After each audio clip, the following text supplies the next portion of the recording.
1 2 1 2 1 2. Mic check, mic check. Okay. Are we up and running? Let's have a look.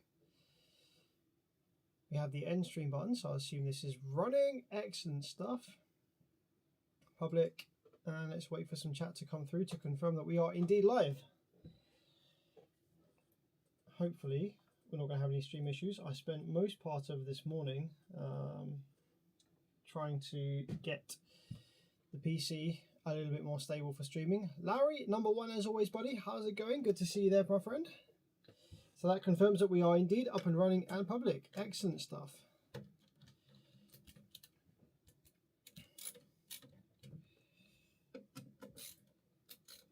What's up, Synthetics? How's it going, my man? Yeah, it's been a little while. It has been a little while. Been very busy.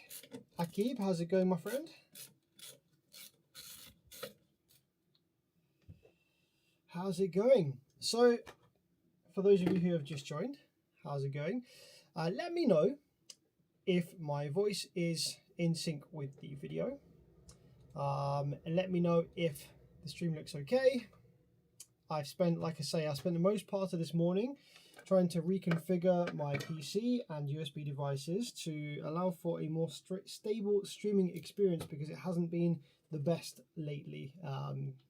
Microphone issues, lagging, stream dropping out, etc. So hopefully this is going to be a bit of a smoother experience. All in sync, love to see it, excellent. Let's see if it stays that way, shall we? Thomas, how's it going, my bro? Joseph Hammond, how's it going? Matthew, what's up, my bro? What's up, Jordan? What's up, Timbo? So, yeah, guys, this evening, I thought we would take a little look at this ElectroVoice, this EV3000. You may recognize this from a few streams ago, a couple of months back probably now, where I showed this on stream and we tried to power it up and we got a little bit of smoke. So the actual amplifier board is underneath this. That looks a little blurry, doesn't it, actually? What's that? That is the JVC. It doesn't usually look like that. 60 FPS apparently we're running on that one. Maybe I need to turn off the interlacing, disable. It's a little bit de-interlacy. Discard, looks choppy. Retro looks laggy. Blend times 2. Linear. They all look a bit funky, but it's fine.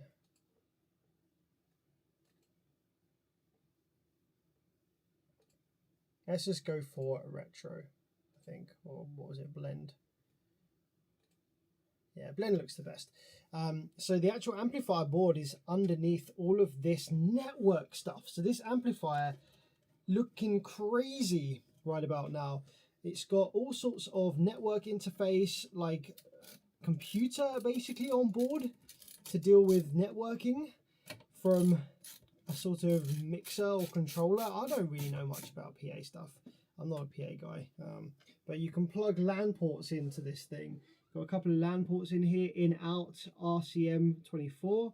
I assume to control the amplifier, to send signal in perhaps, to control levels and whatnot. So we have to get this board off first because the actual Class AB amplifier stage is underneath. So we have a few screws along the edge here, which we have removed. And there's going to be probably some along the back here and around the other side. How's it going, Brian? How's it going, David? What mic are you using? Sounds a bit washed out compared to normal. Oh, I'm using the Osmo mic, the microphone built into the DJI Osmo, which is supposedly really good. Perhaps we need to do this. Okay, I've just adjusted the EQ, so that might sound a bit better. also, it's not very loud. Just a heads up, guys, I'm just about to turn up the gain on the microphone. So if you've set your volume to be comfortable, it's about to get a lot louder. So knock your volume down. Mic check, mic check, mic check, mic check, mic check, mic check, mic check, mic check. Yo, yo, yo, yo. I don't want to go too high because I don't want to clip, but that is plus 17 dBs. So that should be a little better. Amplifier repair in this. Yep. Okay, yeah, I think we're good. I don't want to be clipping, so. Sounds like it's a mega noise suppression turned on.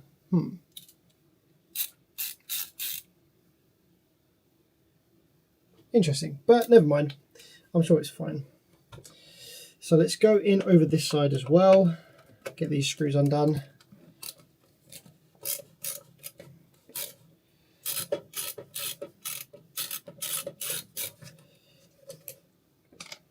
So I'm not really a PA amplifier repair guy by trade.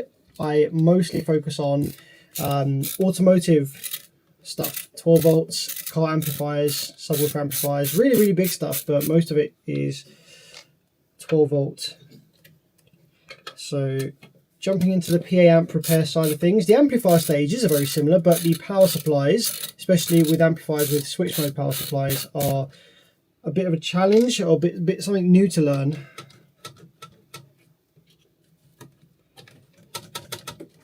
I actually had a bit of an epiphany earlier. Switch mode power supplies, I should start thinking about them more like output sections of Class D amplifiers, because it's very similar. It's all high voltage, a very similar drive circuitry. So I should tackle switch mode power supplies similar to how I tackle an output section repair on a Class D. Right, so I'm going to remove all of these connectors.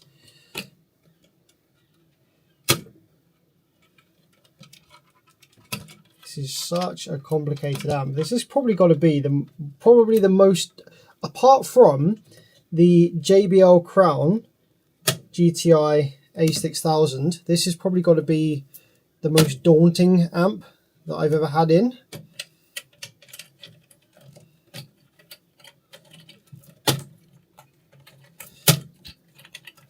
How many connectors do you want? Yes, we will have them all.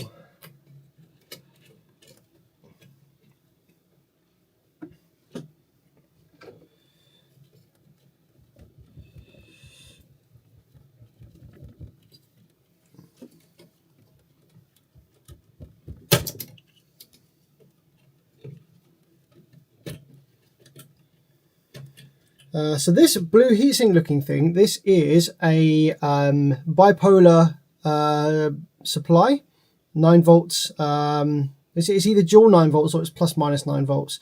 So it takes mains voltage in, converts it to 9 volt rails, supply rails. So rather than designing a voltage step down themselves, they've just purchased this thing and plugged it in the circuit there. Okay, so I think that's all of the connectors disconnected from the power supply board at the back there. Now, in order to get this out, I think by the looks of it, we're going to have to remove this red mains cable here that's along the side. And also, it seems to be still quite stuck at the back. Still quite well fixed at the back here. So there's going to be some more screws, I assume, that come off at the back.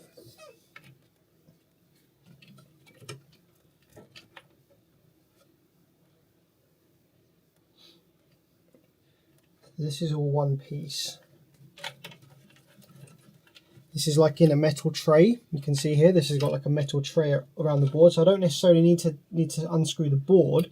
I just need to unscrew the tray from the back here.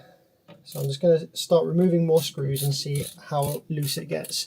But how's everyone been? What's everyone been up to? It's coming towards the end of summer now. We haven't had a very good summer here in the UK, so I haven't really been to many car meets or shows or anything like that. I've been really enjoying getting out in the Proton though, which has been good.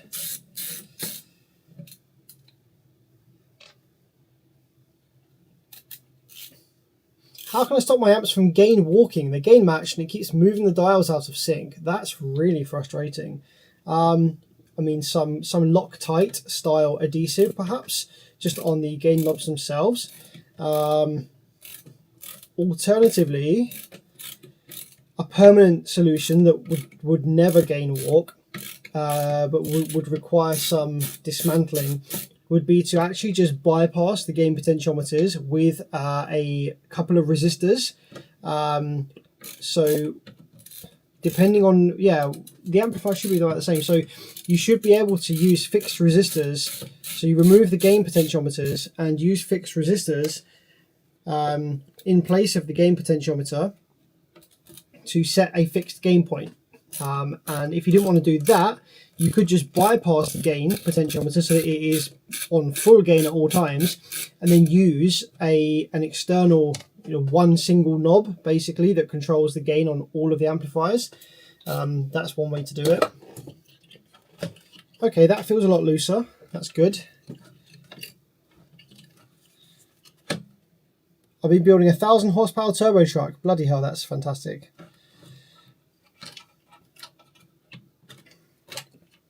Is there a way to contact you? I'm working on a Salt 8K for the first time. I need some help with some stuff. Yeah, sure. Just shoot me a message on Facebook. Just search Bearvids and my account will come straight up. Shoot me a message there. Okay, so yeah, that is actually out of the way now.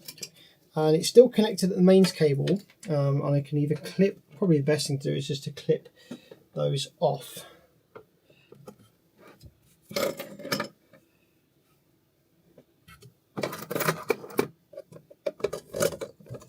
Those cable ties. If I can find my cutters. Problem is this amp takes up so much of the bench. There we go.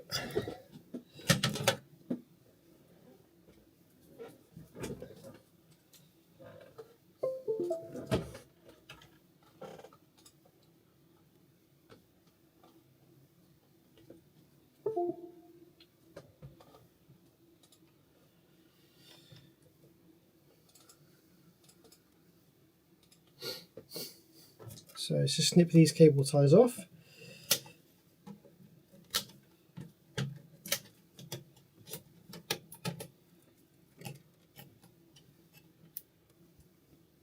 Been working on my install, building A-pillars at the moment. Takes a long time, doesn't it? Doing like A-pillars, door cards, it's very complicated and takes a long time. I'm not a big fan of doing them myself. It's just kind of fiddly. That Tyrant's Big Boss review was great and quite helpful. Thank you very much. I'm glad that you enjoyed it. Okay, that actually wasn't super helpful because in order to actually detach this thing fully, we need to remove this piece.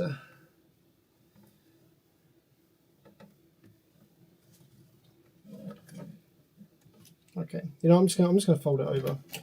Yeah, there we go. And here's the look at the underside. If it will focus, of this board.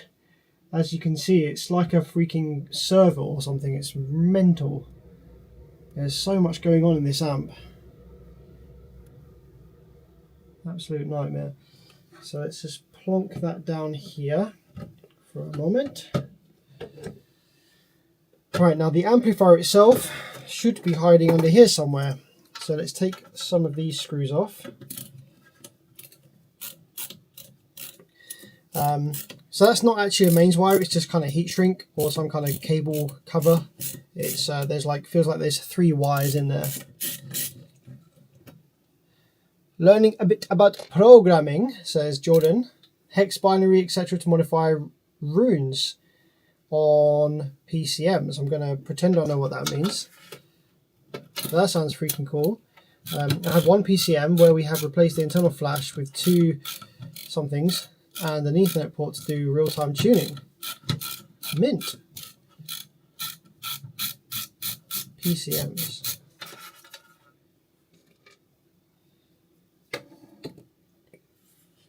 Hey, yo, Bearvids, Dr. Diner, how's it going, buddy? That thing looks way too many points of failure. Yeah, absolutely. Fortunately, I think this is actually just going to be an actual amplifier stage failure rather than anything with this board going on. just a hopefully relatively standard Class AB amp failure kind of thing. The bit of a challenge is getting access to the amplifier itself without ever having dismantled one of these before or knowing how they go together. Some more screws on the side. Cool, cool.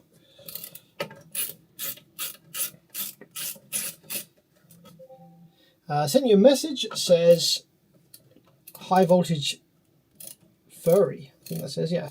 Hopefully there'll be a way to send pics. Yeah, there is a way to send pictures on there, yeah.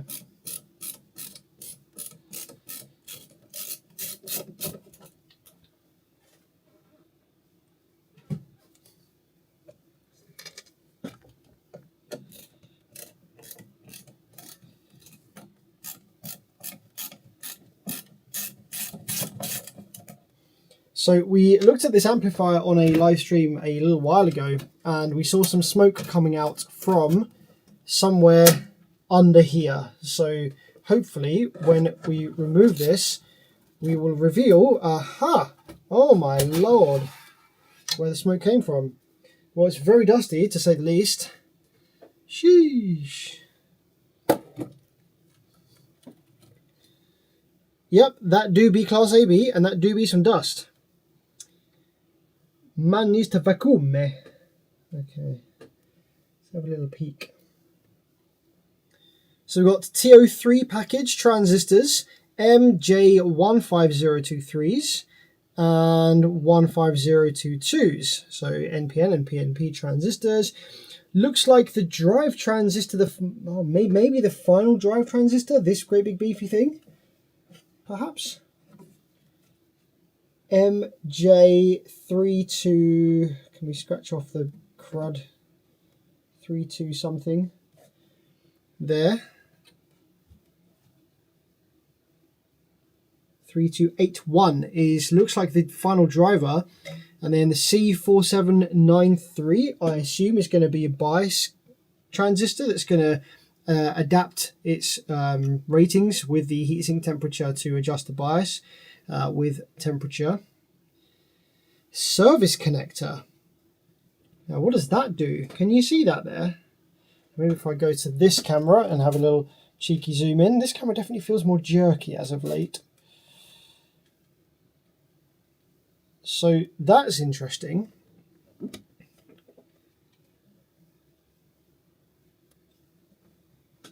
That looks like it has a jumper in it. You see that? So I can pull that out and jump over these by the looks of it. I haven't actually Googled to see whether there's a service manual for this yet. So there might be a service manual that explains what that does and what to jump over to enable or disable various different modes for servicing this thing. But I think one of the first things we've got to do is get that hoovered out a bit, because that is dusty AF. I do actually have my vacuum cleaner up here just conveniently, but the nozzle that I need is downstairs, but hopefully I'll get some of it up. Headphone users, noise warning, incoming.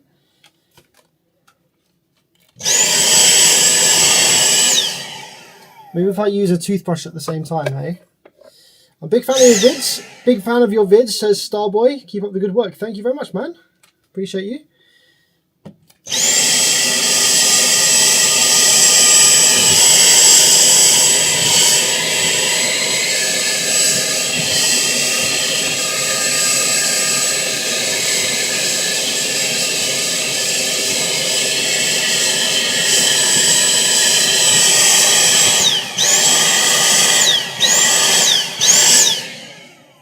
And the battery is low, so it's going to keep cutting out on me like that, because I did some tidying today in the house, you see, so it's...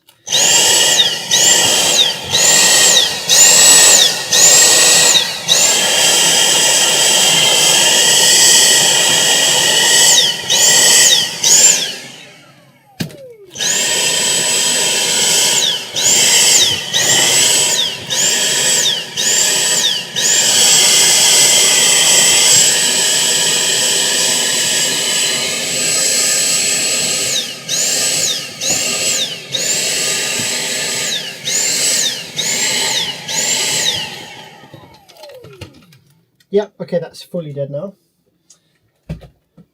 We cleaned it up a little bit. It's still jank though, isn't it? God damn. So, like I said earlier, we saw some smoke from this when we had this on the bench a couple of months ago. And it came from the amplifier board here itself, so I'm just looking for visual signs of failure. May not see it much from the top here. And in order to do proper tests with the multimeter, really we're going to have to be able to get underneath these to probe the pins on the underside. We've only got, I can't remember what the cap is on these TO3 package transistors, because I don't usually work with this package. Is the cap drain or is the cap source? I can't remember. But we're going to have to get to either the, oh no, it's not, is it? It's a transistor, so it's collector, emitter, base. So is the top is the cap base or collector or emitter? Yeah.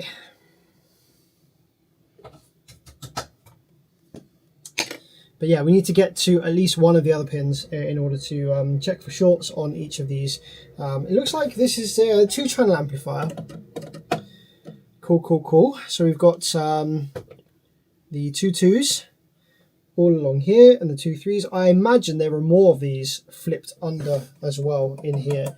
So the next task is for us to get this amplifier main board out somehow.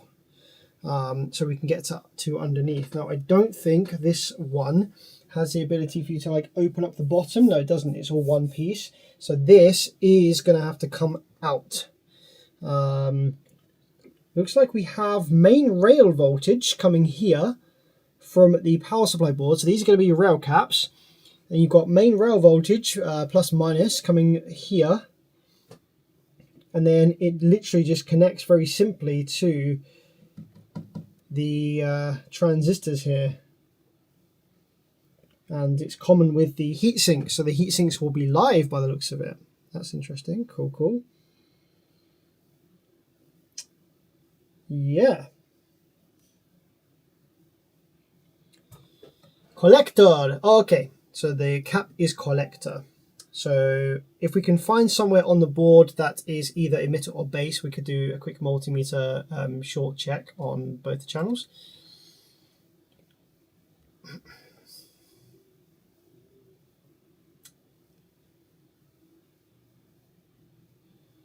This thing is, I think it's 3000 watts RMS.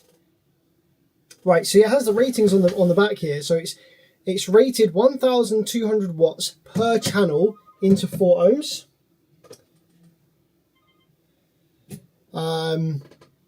So each channel is 2 ohm stable, and then bridged, we're going to have 4 ohm stability. So bridged into 4 ohms, you're going to be seeing well over 3000 watts if you were to like bench this or dyno this, which is pretty crazy. But yeah, 1200 watts per channel into 4 ohms. So 2400 watts, provided the power supply can actually do both channels at the same time, into 2 ohms. And then on paper, what, like over 4000 watts? But I suspect that the power supply will bottleneck a bit, and this is why it's rated 3000 watts. David says dust collector, yes, very true. Right, start taking some more screws out then. I hope that there will be an easy way to remove this. I'm just giving it a little wiggle. Looks like, yes, we might have a very easy way to remove this amplifier module as a whole, in the same way that we removed this top piece over here. How's the hat cam working for you guys this evening? I feel like it looks actually pretty decent tonight compared to some nights. Like, I don't know, on my screen here it looks pretty clear. I've got it working at 60 FPS as well, so it looks quite responsive. Let me know how that's working for you guys. I think I can just take off this entire back piece. That would be really helpful.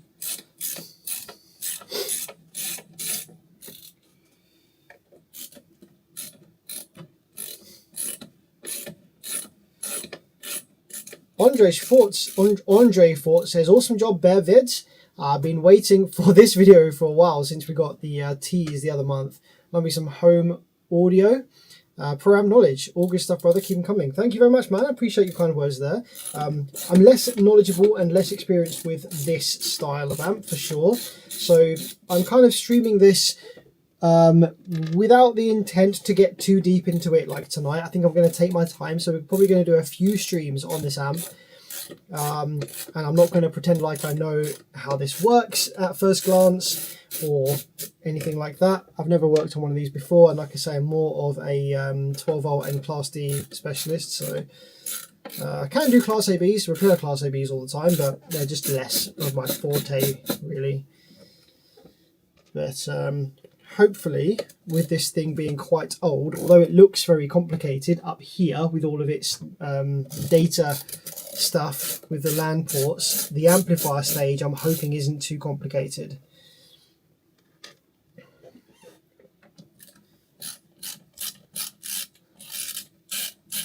Looks like oh yeah, that website has a schematic for this at least. Oh, that's pretty, that would be pretty nice if it has.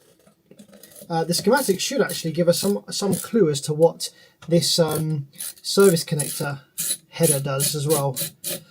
If anyone has some free time and they fancy downloading the schematic and having a peek at that, that would be really cool to get a bit of insight on.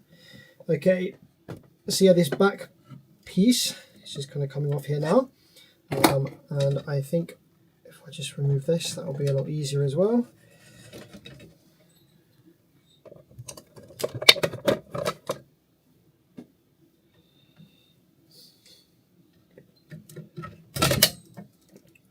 There's one, and there's two, and then we've got these three grey ones, which I'm hoping are all the same. I'm hoping these are just like common ground or something, because they're not color coded really.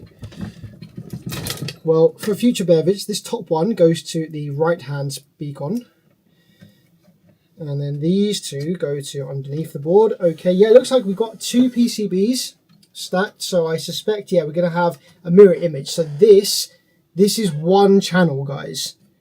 That's going to be one channel. The other channel is going to be underneath. Crazy stuff. Big heckin' Class AB. You love to see it. Just looking at the traces there, it looks like they go to the emitter resistors. Maybe a bias offset for the stages to one block. Yeah, let's have a look. For the service connector, the traces go to a couple of resistors here, then they go off somewhere else under the board. One of the traces goes over here to what looks like maybe a drive circuit. And one of them goes over here, perhaps. Not sure what this circuit is doing over here. Maybe the relaying gauge.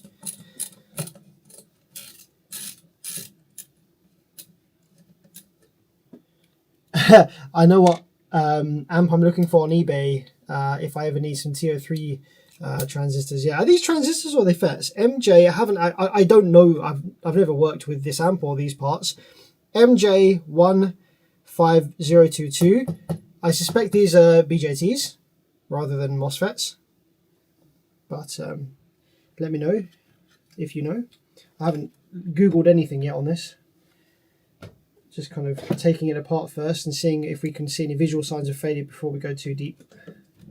Because we did see smoke, so there should be some visual somewhere. BJT, okay, yeah, as suspected. You do see MOSFETs used in the output sections of Class AB, MOSFET final.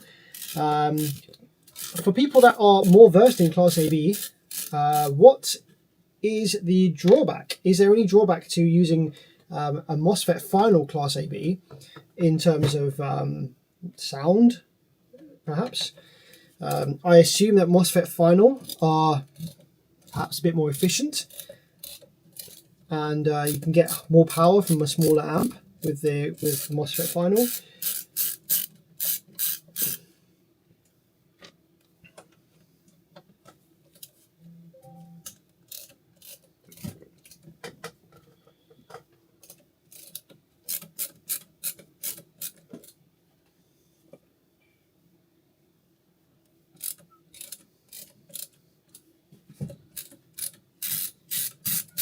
Okay, let's see if that is all of the screws for this bottom piece.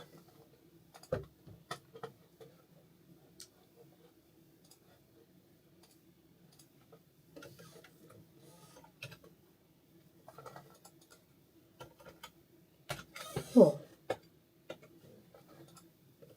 Oh, okay, that would make sense. I was wondering why my keyboard wasn't working, but I'm holding down, this was holding down the Alt key.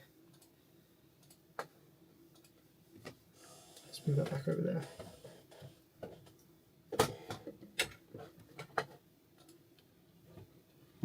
There we go.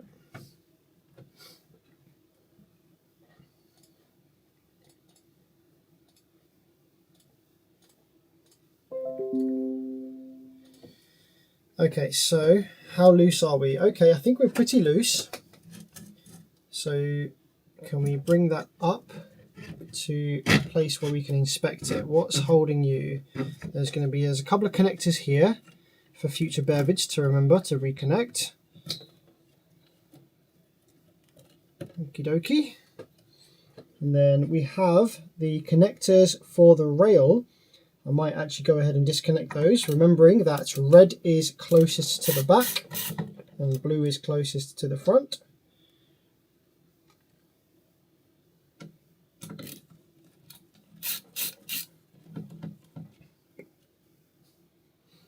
I wonder if the smoke was a dust fire. I don't think so. I don't think this kind of smoke is conductive enough to display the issues that we saw. We had massive current draw, it blew the fuse.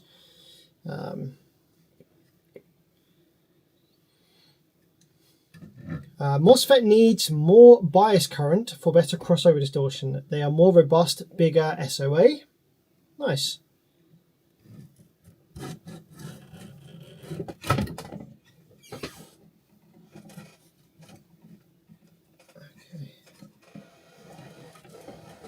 What are you left? There is a connector still on there. Is that connected to the underside board? I don't want to pull too hard. If I wiggle gently, that is coming through. Yeah, there we go. So I just need to pull those connectors off from the underside.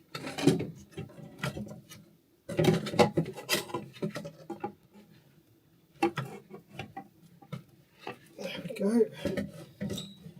And I think one more connector and this will be away. I'm not sure. I can see the ribbon cable, but I can't see where it goes into the board.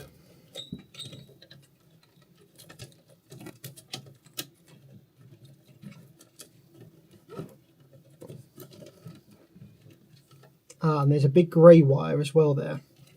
That goes up here to this. Okay, that's what's holding me in, is this grey wire. It's all cable tied. So I've got a couple of options. Snip the cable ties to free this cable so it will pull through, so I can see exactly how it's connected there. So I can disconnect it. I don't think there's a way for me to get the cable from in there. So yes, I think we have to snip the cable ties up here to gain better access and pull that grey wire through. There we go. And then we also have the rail voltage connector wires over this side. Where's my screwdriver? There it is. I'm so glad that I'm streaming this so I can watch this video back when it comes time to putting it back together. Just watch the stream back in reverse. How have you been? Yeah, I've been good. I've been good, buddy. Amusingly, I built the F5M on half of an old ElectroVoice amp. Nice. This amp is 4 bridge per channel with 1 channel tied to ground. By doing this, it can be strapped with the second channel to get more power. I might have to think about that for a minute to work out how that would work. It's 4 bridged per channel with 1 channel tied to ground.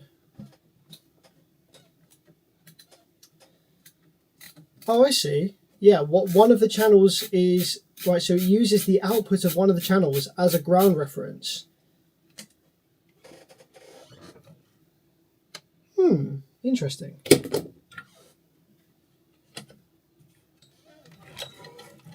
Okay, that's the rail connectors done. Oh yeah, you sorted your USBs. Well, I have my USBs seem to be working fine now.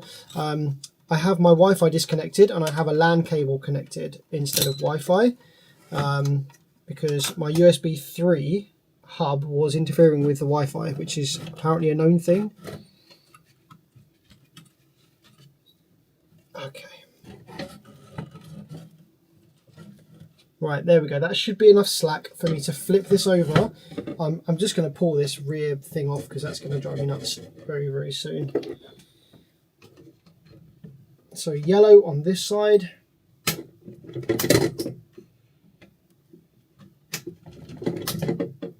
And then black one in the middle there at the top. There we go. See you later.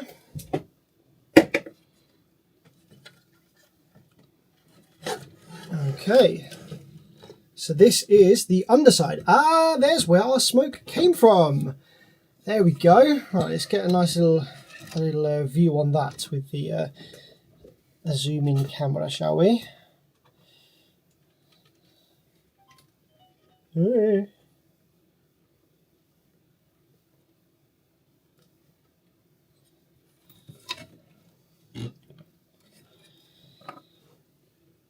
Okay, there we go. That's where some of the smoke came from. So that is a resistor that I haven't looked at the schematic yet, but looks like it is between an emitter resistor here perhaps, and where does that go back to?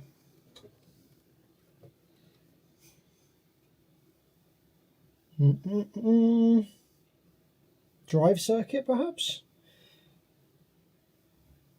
Maybe that's like a gate resistor, maybe like a resistor in line with the base perhaps.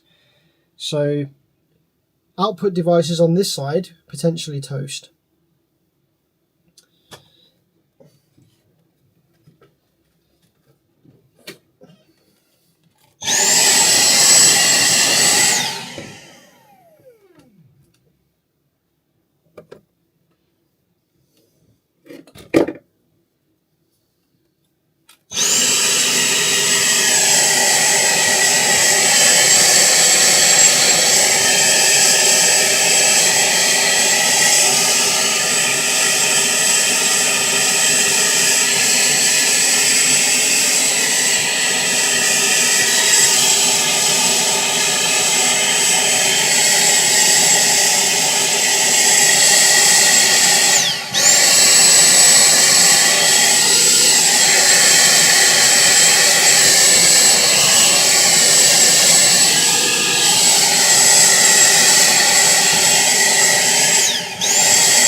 That's a little bit better.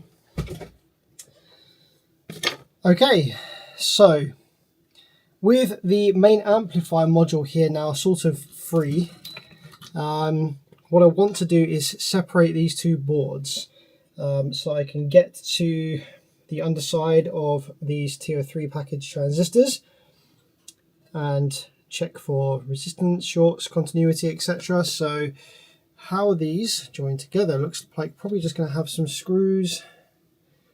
So we've got metal plate here, metal plate here. Let's have a look down the gap. How are you connected together? Okay, big bolt there. Got a big sort of nut here. One there, one there. and one here and one here, and another one over there. So I'm going to start by undoing those and see where that gets us.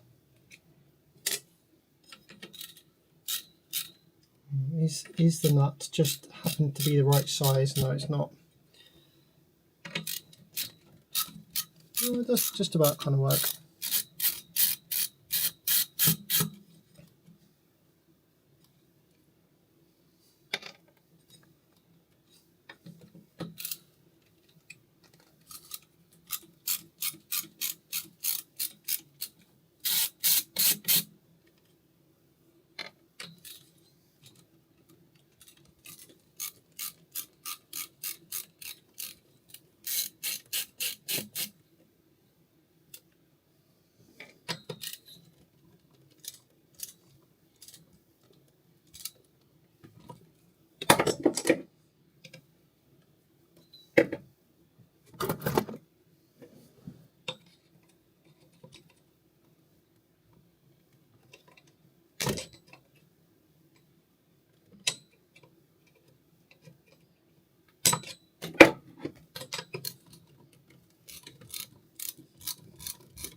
Okay, yeah, of course, these need to be electrically isolated from each other, don't they? Because the opposite heat sinks are probably going to be opposite rails. Okay, so does that come off now? Yeah, it does. There we go. All right. Ta-da! There is the underside. Excellent. Right, now what I can do is just disconnect this connector here and this one here. And I should have the boards completely separate from each other. Come on. There's one.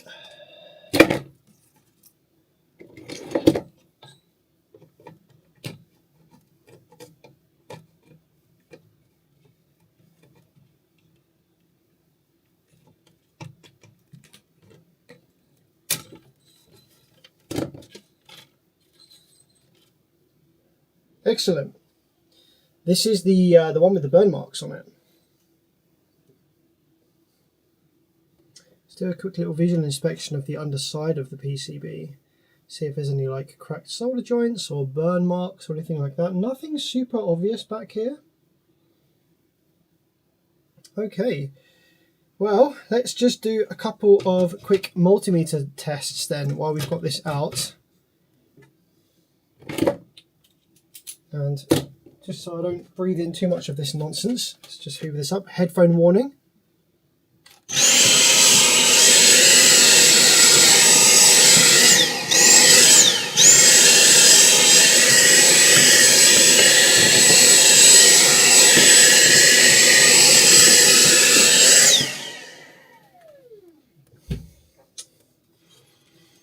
A couple of these traces look like they got warm. Oh yeah, I'm not really seeing too many signs of warm traces just yet. Not on any of the big ones at least. Maybe a couple in the middle there maybe. Okay, so yes, now we have the underside. We can access the emitter and base pins of these transistors, and the collector is at the top on here. So just do a quick. Okay, well there we go. We have pretty much dead short across the emitter and base and collector. So yeah, we got dead short across all three. On this one here is 2 ohm short. This one here, that's a 10 ohm, 10. So I suspect the one that's dead is this one here.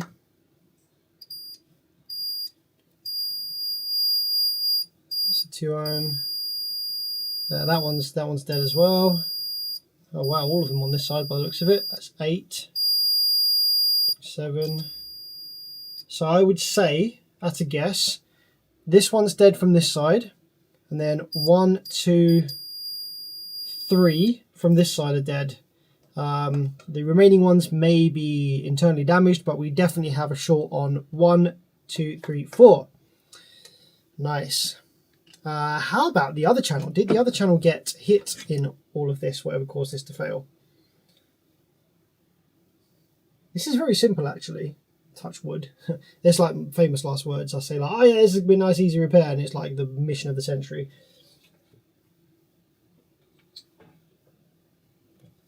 So now, if I remove these things from here, this is a complicated disassembly. Car amplifiers aren't this complicated to disassemble, so this is a new experience here for me.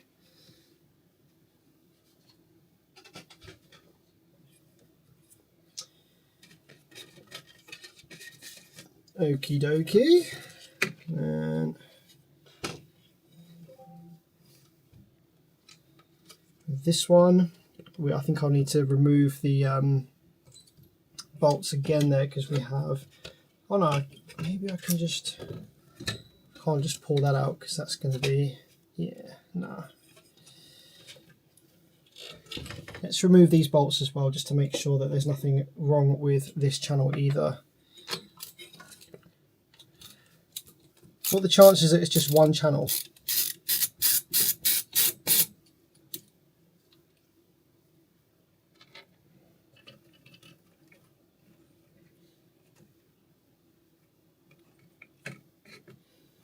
Also, how do I know which connector is which? This one's got red on top.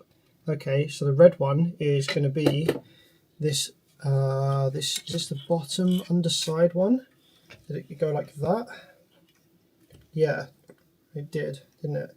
So the bottom one has the red on it. Good to know.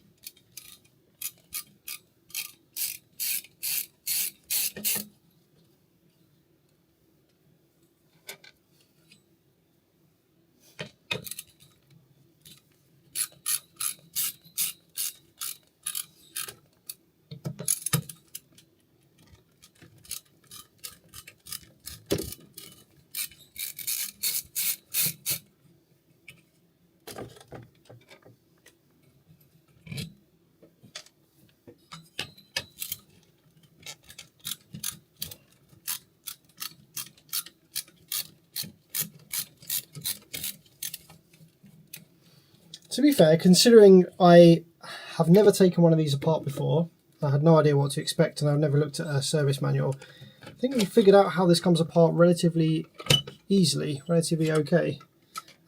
So far, I haven't actually taken off any screws that were unnecessary. Everything that I've looked at and taken apart has been necessary to get this thing apart, so that's pretty cool. Okay, there we go. Right, that's that fully out now, so we can do the same check we did on the other one. Flip this over. That's very dusty on there at the top.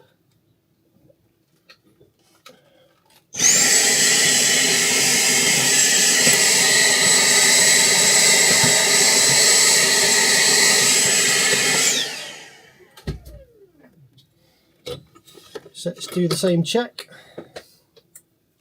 Florida Man, what's up, buddy? This amplifier makes, yes, as in the comments, 2 times 1.2 kilowatts at 4 ohms. About 3K bridged, but probably more than that, probably nearer 4K.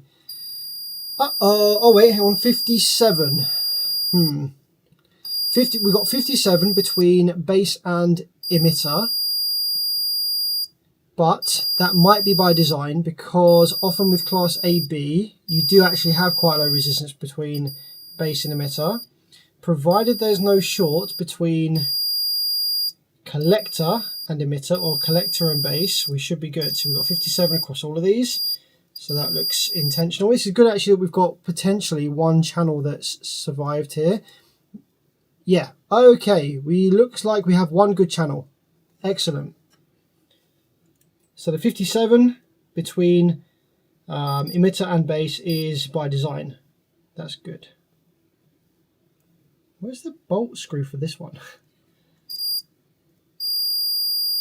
56. 27.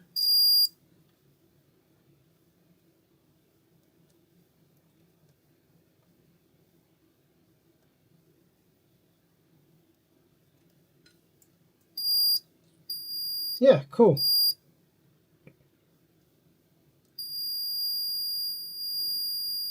Uh-oh, hang on.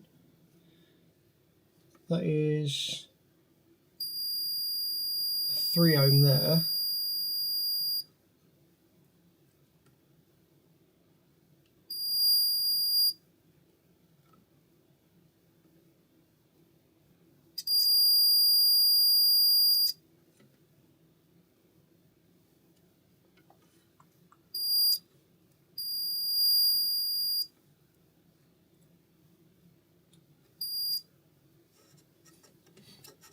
Just gonna have a quick peek at here.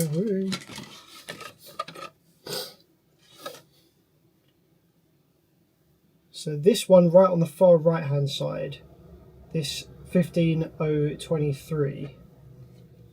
This one seems to be reading a little different to the others. So on this one, we don't have that nice low resistance between emitter and base. And we have dead short between one of these and the collector. Interesting. That's different to all of the others. I'll keep that in mind and compare that to the other side once we've removed all the shorted ones.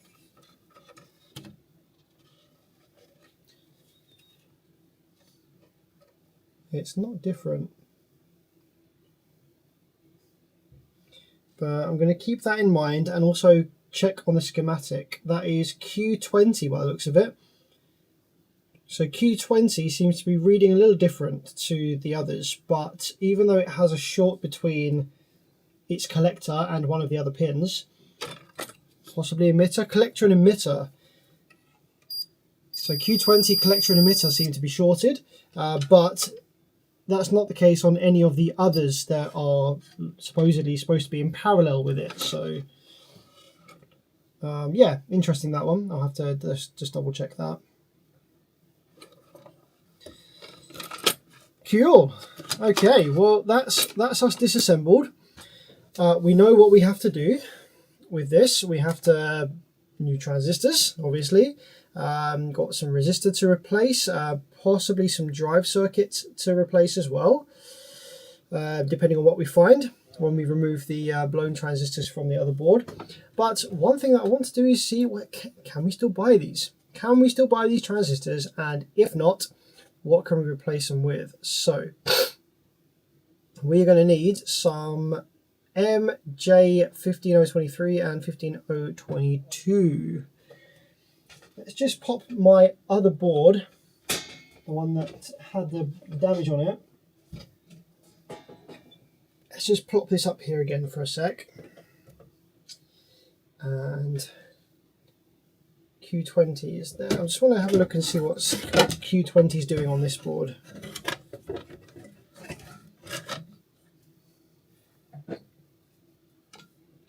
So we confirmed that all of these were shorted. Q20 is this one up here.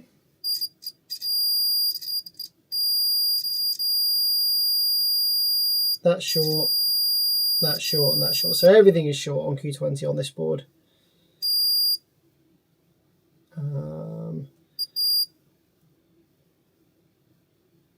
But not the case on all of them. This one, for example, is open, and that's likely because we had a burn resistor that's gone open.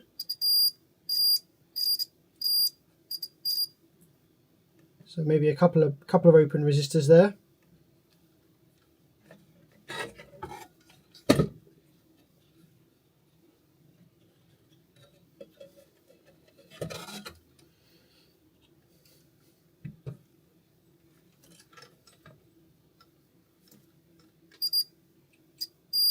These are supposed to be low value resistors, so we've got 5 ohms there.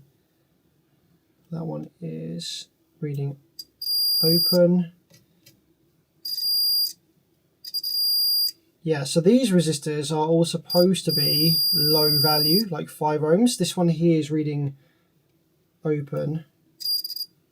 This one here, 5, 5, 5, 5, 5, 5, 5. This one here is a different value. That's not one of the ones we're looking for. 5, 5.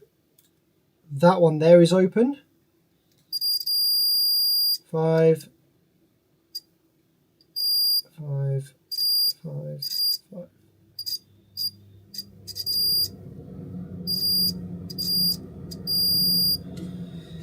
Cool. And up this side, the one that looks burnt here, what resistance is that supposed to be?